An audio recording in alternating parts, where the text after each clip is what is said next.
Every year in the United States, 70,000 to 80,000 people are arrested for prostitution. On this episode of 2020, we take an in-depth look at the world of sex work, from the lives of these workers to their rights under the current system. Good evening and welcome to 2020. This morning we have a special program. We're interviewing 3 sex workers to find out what different aspects of life is like in the sex trade. From call girls to street prostitutes to LGBT, we take a look at their lives and their experiences. Their identities have been sealed for their protection. We take you now to Devin, who is currently on Colfax Avenue. I'm here on Colfax with Sparkles. Tell me a little about yourself and how you got into sex work. I came out as trans when I was 14. My parents kicked me out, and being homeless, I needed some kind of income. So basically, my only option was to turn tricks. That fits the trend of research that shows 44% of LGBT youth have been asked to trade sex for survival needs. Have you ever been a victim of violence while you were working? Yeah, I have been beaten and raped by clients in the past. Did you report it to the police or authorities? I didn't, because this kind of a work is illegal. They hassle people like me because they don't understand trans people and think we're freaks. They wouldn't listen even if I tried. Have you ever thought about getting into a legal profession? I have tried, but either I don't get hired, or once they hire me and find out that I'm trans, I get fired. Sex work is the only thing that makes enough so that I can get my treatments. Have you ever been worried about contracting STIs? I have, but clients pay more to not use a condom, so it's worth the risk to me. That's it for my questions. Thank you for your time. Now back to the studio for the remainder of our program. We've taken a look at the issue of trans sex work. Now we will move on to street prostitution. Hi Bambi, thank you for joining us today. Thank you, Alex. So how did you get involved in this trade? Well, I kind of got involved in drugs in high school, and I wasn't making enough at the day job I had to pay for my addiction. So when I met a guy who offered me a job to work for him, I dropped out of school and I started working the streets at that point. Does your pimp take part in your earnings? Yeah, he does take a cut. I know girls that don't have a pimp, and I make double what they do in one night. I wouldn't get as much bang for my buck without him. Why do you need the extra money? I need it to fuel my drug addiction. It's the only thing that keeps me sane. Sometimes I even get stuff for free from John's. Aren't you concerned with sharing needles with people you don't know? Not if I'm getting my fix for free. How does your pimp treat you? Well, he does knock me around a little bit if I don't make my quota for the night, but I know that he loves me and I do need him. They don't say keep your pimp hand strong for nothing. Have you ever experienced violence in your profession? Sometimes the Johns do get a little rough, but I know my pimps always take care of it. As long as I'm with him, I'm protected. According to a global study, 9 out of 10 women would get out of prostitution if they could. Is that something that you've ever considered?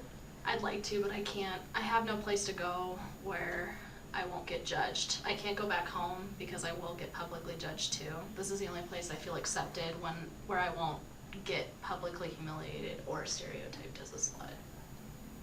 Well, thank you for your insight. Now we're moving on to our final guest, Sapphire, a well-known escort from Denver. Hi, how are you? Hi, I'm good. How are you? Good. What interested you in being a call girl? Well, it all started when I went to college and I met my group of friends. They told me how they were earning some extra cash and that I would be the perfect fit for the job. Then I just stuck with it because it paid really well. Do you work for an escort service? And if so, how is your job different from our previous interviewee, Bambi, working on the streets? Yeah, I do. It's very professional.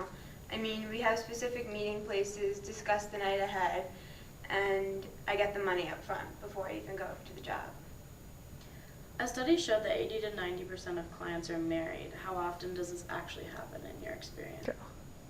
Yeah, I mean, a lot of my clients are married. It's very discreet. We meet at random hotels, usually to keep away from the wives. And I've even serviced politicians in the past.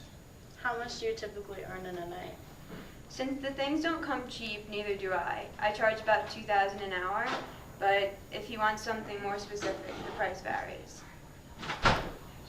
Out of all sex work, people would generally think that being an escort is the safest. Is this true in your experience?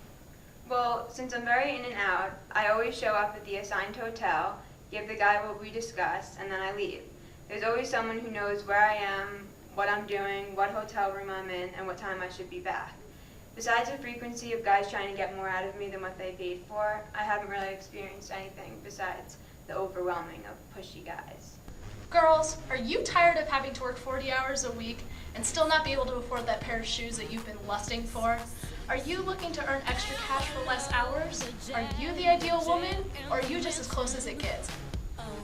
If you are any of those things, then I have just the job for you. Join me at Midnight Fascination, the most legendary escort service in all of Denver. You can make over $2,000 in just one night. Plus, you get to wear pretty clothes all the time. Nothing's too good for our girls. Our service is safe and discreet. We will always know where you are and keep you protected. All of the benefits of sex work with none of the scariness. For more information, please call 1-800-SEX-WORKERS or visit our website at www.midnightfascination.com.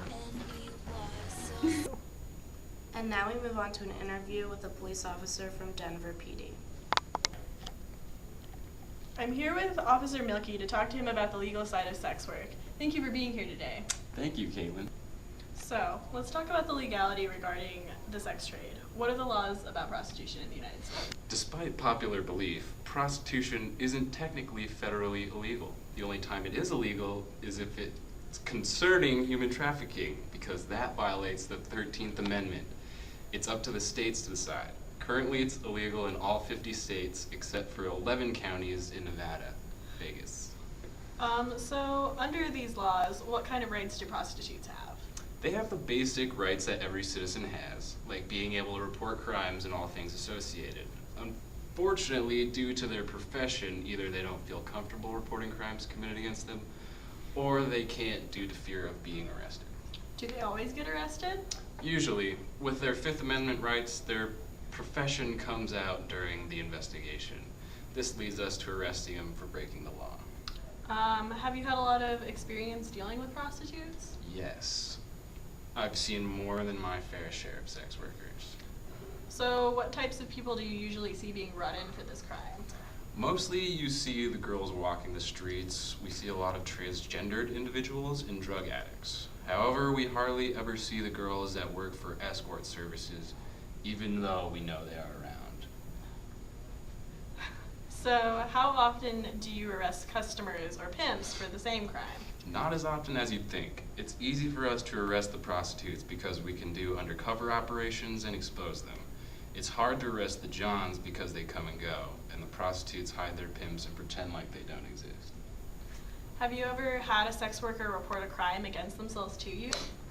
We had one particular case where the worker was raped, but we had to throw out the case. She had seen a client that night, so we couldn't get enough evidence to convict him. When working with prostitutes and their relationships with the Johns, it's a lot harder to make a case since most people believe you can't rape a prostitute. All right, thank you, Officer Milky. Thank you all for watching, and good night. These accounts have given us an insight into the dark and often misunderstood world of sex work. But now that we know about the problems facing these people, how do we work to change their situations? This has been a hot issue for years and will probably continue to be for years to come. So far, there are two main ideologies on how to solve these problems. Some favor the current system of criminalization, using the theory that pimps, panders, and customers should be punished, and all acts of prostitution should be considered illegal.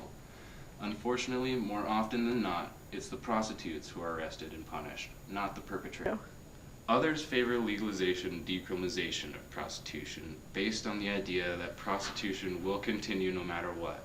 So this is the only way of effectively preventing violence and abuse, by regulating it like a business with restrictions on trafficking and exploitation. There are problems with both ideologies, but the fact remains something must be done since these people have basically no rights under the current laws.